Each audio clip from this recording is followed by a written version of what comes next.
नमस्कार विद्यार्थी मित्रांनो.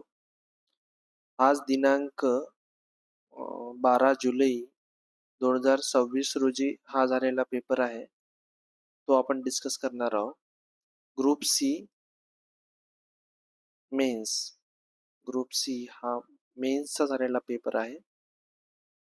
याच्यात आपण जनरल सायन्सचे 12 क्वेश्चन डिस्कस करणार आहोत.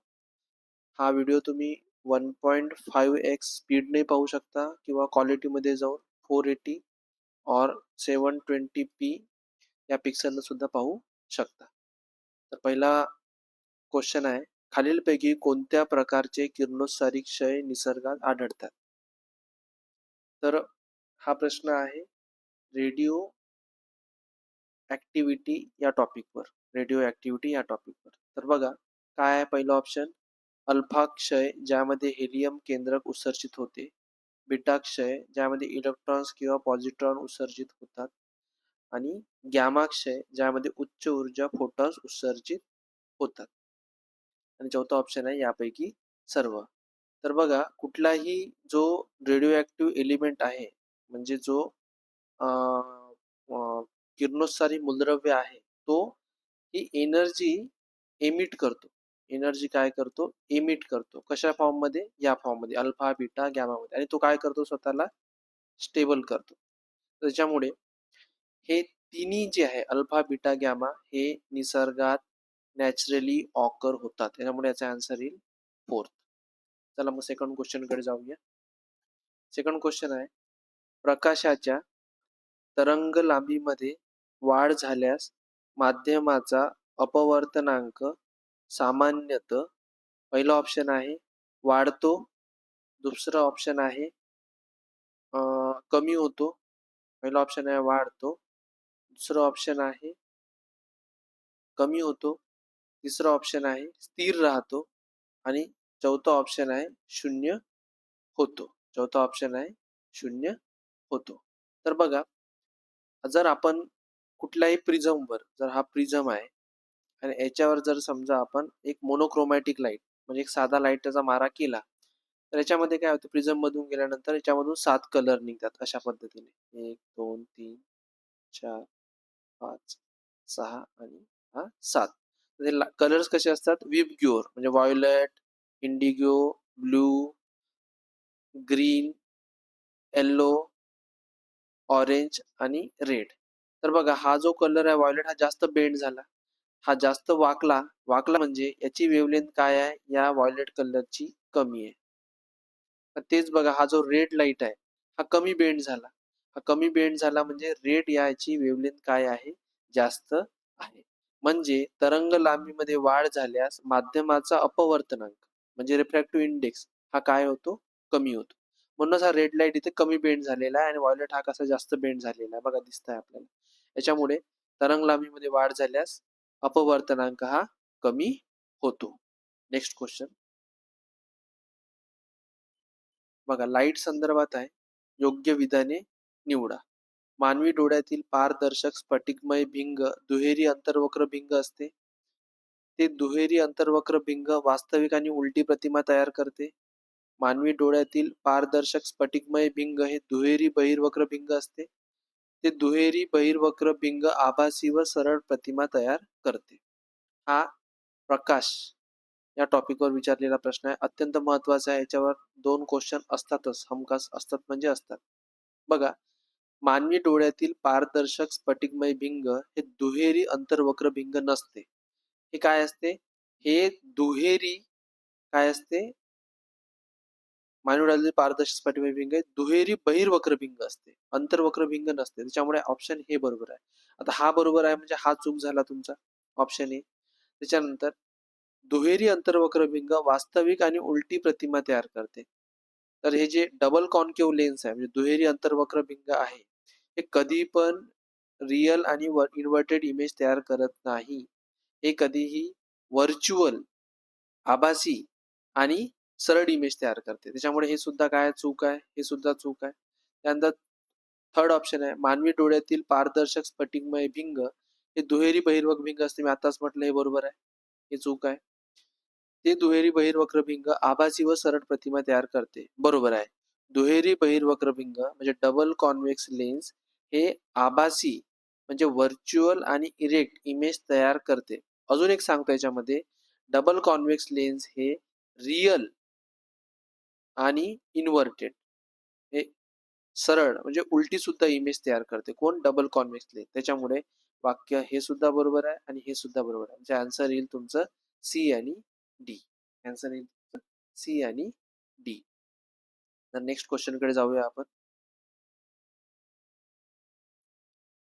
नेक्स्ट क्वेश्चन आहे, विद्युत विच्छेदन प्रक्रियेत कोणते वाक्य बरोबर आहे? म्हणजे प्रोसेस ऑफ इलेक्ट्रोलिसिस बाबत तुम्हाला विचारलेले 4 वाक्य आहे. सत्य असत्य हे ओळखायचं आहे. हा टाईप म्हणजे ॲनालिटिकल टाईप आहे. हा ॲनालिटिकल क्वेश्चनचा टाईप आहे. बघा, रासायनिक शक्तीचे विद्युत शक्तीत रूपांतर करते. चूक. इलेक्ट्रोलिसिस मध्ये विद्युत शक्तीचे रासायनिक शक्तीत रूपांतर होते. म्हणजे पहिलं वाक्य चूक आहे. विद्युत शक्ती ही उत्स्फूर्त प्रक्रियेसाठी वापरली जाते. म्हणजे use to carry out spontaneous reaction. Wrong. विद्युत शक्ती ही उत्स्फूर्त प्रक्रियेसाठी वापरली जाते. नॉन स्पॉन्टेनियस रिॲक्शन साठी वापरली जाते. यस. कधीही नॉन स्पॉन्टेनियस रिॲक्शन होते. कशामध्ये? इलेक्ट्रोलिसिस मध्ये. चौथा ऑप्शन आहे, विद्युत शक्ती ही उत्स्फूर्त व उत्स्फूर्त प्रक्रियेसाठी वापरली जाते. नाही. रॉंग. त्याचा आन्सर येईल काय? येईल क. फक्त क. इलेक्ट्रोलिसिस हे आपण इलेक्ट्रोप्लेटिंग करण्यासाठी, आयनचं डिकम्पोजिशन करण्यासाठी वापरतो केमिस्ट्रीमध्ये. तर याच्यामध्ये वॉटर वापरलं जाते, ज्याच्यात H2O आयन्स असतात. तर अशी ही प्रोसेस आहे. तर याचा काय येईल? थर्ड. याच्यात डायरेक्ट करंट वापरला जातो DC इलेक्ट्रोलिसिसमध्ये. तर आपण नेक्स्ट क्वेश्चनकडे जाऊया आता. नेक्स्ट क्वेश्चन आहे, आधुनिक आवर्त नियमानुसार मूलद्रव्याचे भौतिक आणि रासायनिक गुणधर्मची आवृत्ती कार्य आहे. जर कोणता प्रश्न जर मराठीमध्ये नाही समजला तर तो इंग्लिशमध्ये वाचायचा. According to the modern periodic law, the physical and chemical properties of elements and periodic function of their. सोपं उत्तर आहे काय आहे? Atomic numbers. आपला जो आधुनिक जो पिरियडिक टेबल आहे, म्हणजे आधुनिक मूलद्रव्याचा आवर्त सारणी आहे, ते कशावर बेस आहे? अनुक्रमांकावर बेस आहे. अनुक्रमांकावर बेस आहे. त्याच्यामुळे सगळे भौतिक आणि रासायनिक गुणधर्म हे अनुक्रमांकावर, ॲटॉमिक नंबरवर डिपेंड्स आहे. ॲटॉमिक नंबरवर डिपेंड्स आहे. त्याच्यानंतर 76 प्रश्न आहे, धातू त्याच्या धातू खनिजापासून वेगळे करण्याच्या प्रक्रियेला म्हणतात. काय काय म्हणतात? स्फटिकीकरण म्हणजे क्रिस्टलायझेशन, अवसादन म्हणजे सेडिमेंटेशन, बहुलीकरण म्हणजे पॉलिमरायझेशन आणि धातू शास्त्र मेटलर्जी. हा कोणता टाईपचा क्वेश्चन आहे? हा एकदम फॅक्च्युअल आहे. बघा, ज्या क्वेश्चन मध्ये तुम्हाला 4 वाक्य सत्य असत्य विचारले त्याला ॲनालिटिकल क्वेश्चन म्हणायचं, आणि ज्या वाक्यामध्ये एका शब्दात उत्तर आहे त्याला कोणता प्रकार म्हणायचं? फॅक्च्युअल क्वेश्चन म्हणायचं. जसं हा आहे. तर बघा, धातू त्याच्या धातू खनिजापासून वेगळे करण्याच्या प्रक्रियेला काय म्हणतात? तर बघा, क्रिस्टलायझेशन. क्रिस्टलायझेशन होते का? नाही. क्रिस्टलायझेशन मध्ये काय केलं जाते? कुठल्याही मॉलिक्यूलला किंवा ॲटम्सला अरेंज केलं जाते. अरेंज केल्या जाते कशासाठी? एक प्युअर फॉर्म घेण्यासाठी. जसं कार्बनचा आहे, ग्रॅफाइट आहे, अपरूप. त्याच्यामध्ये क्युबिक एक स्ट्रक्चर आहे. तर क्रिस्टलायझेशन म्हणजे काय होते? Arrangement of atoms or molecules. तर हे येत नाही. दुसरं आहे सेडिमेंटेशन. सेडिमेंटेशन म्हणजे अवसादन. सेडिमेंटेशन म्हणजे काय होते? कुठल्याही म्हणजे जे द्रावण आहे त्याच्यामध्ये जे जड वस्तू आहे ती काय होईल? तळाशी येईल आणि हलक्या वस्तू वर राहील.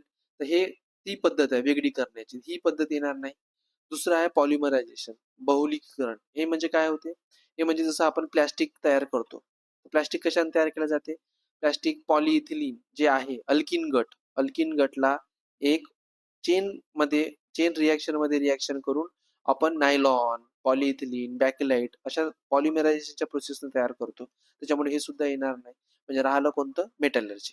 मेटलर्जी हे असं शास्त्र आहे ज्याच्यामध्ये धातू त्याच्या धातू खनिजापासून म्हणजे त्याच्या मेटल ओर्स पासून वेगळं केलं जातं. जसं बॉक्साईड आहे. बॉक्साईड कशापासून काढतो आपण? अल्युमिनियम. म्हणजे बॉक्साईड पासून आपण अल्युमिनियम बनवतो. म्हणजे अल्युमिनियम काय झाला? धातू. आणि धातू खनिज कोण झालं? बॉक्साईड. त्याचा आन्सर येईल 76 च 4, धातू शास्त्र.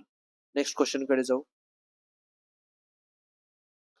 बघा, हा प्रश्न बघा, सरपटणाऱ्या प्राण्याच्या अभ्यासास संबोधतात. हा सुद्धा कसा प्रश्न आहे? फॅक्च्युअल आहे. हा सुद्धा कसा आहे, फॅक्च्युअल आहे. तर बघा ऑर्निथोलॉजी, ऑर्निथोलॉजी म्हणजे काय होते, स्टडी ऑफ, ऑर्निथोलॉजी म्हणजे स्टडी ऑफ बर्ड्स होते, त्यामुळे हा ऑप्शन गेला. नंतर काय, हर्पेटोलॉजी, हर्पेटोलॉजिस्ट म्हणजे काय होते, सरपटणारे प्राणी, जसं कोण आहे, रेप्टाईल्स, सरपटणारे प्राणी म्हणजे कोण, रेप्टाईल्स.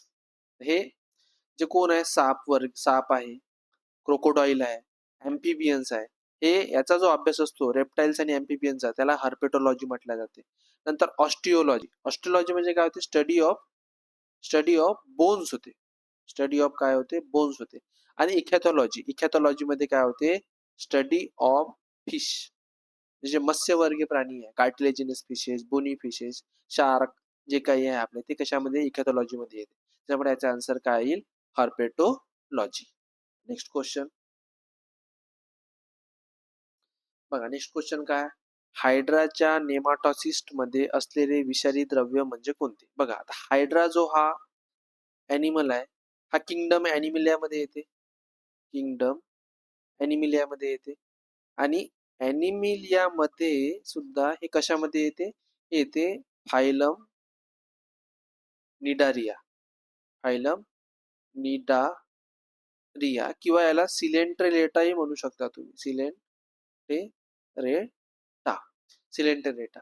तर जे हायड्रा असते, म्हणजे जसं हे असं असं असतं आणि इथून त्याला जे टेंटॅकल्स असतात, त्याच्यामध्ये जे हे आहे, काय कोणतं विष आहे, याला काय म्हटलं जाते, टॉक्झिन म्हटलं जाते, हिप्नोटॉक्झिन म्हटलं जाते, विष म्हटलं जाते, की हेमॅटिन म्हटलं जाते. त्याचा स्पेसिफिक शब्द आहे. याच्यामध्ये जे पॉयझनस फ्लूड असते त्याला हिप्नोटॉक्झिन म्हटलं जाते. फेमस प्रश्न आहे, वारंवार हायड्रावर प्रश्न विचारले जातात. याचा किंगडम आहे ॲनिमिलिया, फायलम आहे निडारिया, क्लास आहे हायड्रोझोआ, आणि याच्यामध्ये हे जे टेंटॅकल्स असतात त्याच्यामध्ये विष असते स्वतःच्या प्रोटेक्शनसाठी, त्याला हिप्नोटॉक्झिन असं म्हटल्या जाते. तर नेक्स्ट क्वेश्चन कडे जाऊया. कोणत्या आंतरदेहगुही प्राण्याला समुद्री फर म्हणून सामान्यपणे ओळखल्या जाते. देहगुही म्हणजे सिलेंटेरेट्स, जे आता मी तुम्हाला गट सांगितलं निडारिया. तर बघा समुद्र फर, सी फर, बघा पेन्युटुला, फिसिलिया, हायड्रा आणि ओबेलिया. तर बघा याचा सी फरला ऑल्सो नोन ॲज ओबेलिया, हे याचा आन्सर आहे. हे सगळे प्रश्न क्ला क्लासिफिकेशन ऑफ लिव्हिंग ऑर्गॅनिझम, सजीवाचे वर्गीकरण, म्हणजे ज्याच्यामध्ये आपण काय मोनेरा, फंगस जे शिकतो, फंगस, नंतर प्लांटी, प्रोटिस्टा, हे जे शिकतो आपण गट आहे मोनेरा. तर हे सगळे गट याच्यामध्ये ॲनिमिलिया म्हणजे किंगडम ॲनिमिलियाचा हा प्रकार आहे. हे जे 5 गट आहे क्लासिफिकेशन लिव्हिंग ऑर्गॅनिझम, याच्यावर वारंवार प्रश्न विचारले जातात. त्याच्यामुळे हा तुम्हाला सजीवाचे वर्गीकरण हा जो टॉपिक हा तुम्हाला चांगल्यानं करायचा आहे. याचा आन्सर काय, चौथं ओबेलिया. नंतर 80वा प्रश्न आहे कुठला, हे बोर्डो मिश्रणामध्ये वापरत नाही. चला, बोर्डो मिश्रण कशाचं बनलेलं असते, हे प्लांट डिसीज प्रोटेक्ट करण्यासाठी वापरलं जाते. तर बघा बोर्डो मिश्रण मध्ये काय काय असते, बोर्डो मिश्रण मध्ये कॉपर सल्फेट असते, चुनकडी म्हणजे लाईम असते, आणि पाणी असते, वॉटर असते. मग काय नसते, सोडियम सल्फेट नसते. हा सुद्धा कसा प्रश्न आहे, हा सुद्धा फॅक्च्युअल क्वेश्चन आहे, आणि एकदम कसा आहे, इझी आहे, तुम्हाला येणं क्रमप्राप्त आहे. त्याचा आन्सर काय येईल, कुठलं नाही, तर कुठलं नाही, मग सोडियम सल्फेट नाही. चला शेवटचा प्रश्न, शेवटचा नाही त्याच्यानंतरही आहे 2 प्रश्न. लिनियस यांचे सिस्टम नेचुरी हे या वर्षी प्रकाशित झाले. हा सुद्धा फॅक्च्युअल क्वेश्चन आहे. याचा आन्सर आहे 1735. पहिली आवृत्ती 1735 मध्ये निघाली. त्यानंतर नेक्स्ट क्वेश्चन आहे, वनस्पती स्वतःचे सेंद्रिय अन्न तयार करतात त्यास म्हणतात, काय म्हणतात. सोपा प्रश्न आहे, काय म्हणतात त्याला, ऑटोट्रॉपिक म्हणजे स्वयंपोषी. मग हेटरोट्रॉपिक कोण, हेटरोट्रॉपिक ॲनिमल्स, जसं ह्युमन बिंग, हे कसे आहे, हेटरोट्रॉपिक आहे, स्वतःचं अन्न स्वतः बनवू शकत नाही. त्यानंतर थर्ड ऑप्शन आहे पॅरासिटिक. पॅरासिटिक म्हणजे कोण, जे दुसऱ्याच्या जीवावर जगतात, उदाहरणार्थ जडू.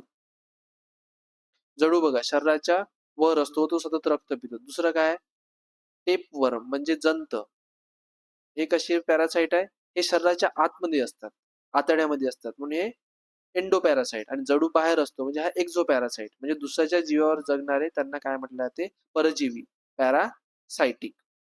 चौथा ऑप्शन आहे सॅप्रोफायटिक. सॅप्रोफायटिक म्हणजे जे मेलेलं आहे, कुजलेलं आहे, त्याच्यावर जगणारे. ते कोण आहे? ते आहे फंगस.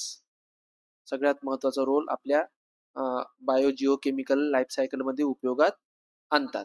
त्याच्यामुळे सॅप्रोफायटिक म्हणजे जे मेलेले, कुजलेले अन्नाचे विघटन करतात.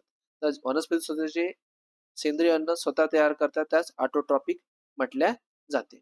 अशा तऱ्हेने आपण 12 क्वेश्चन हे डिस्कस केलेले आहे.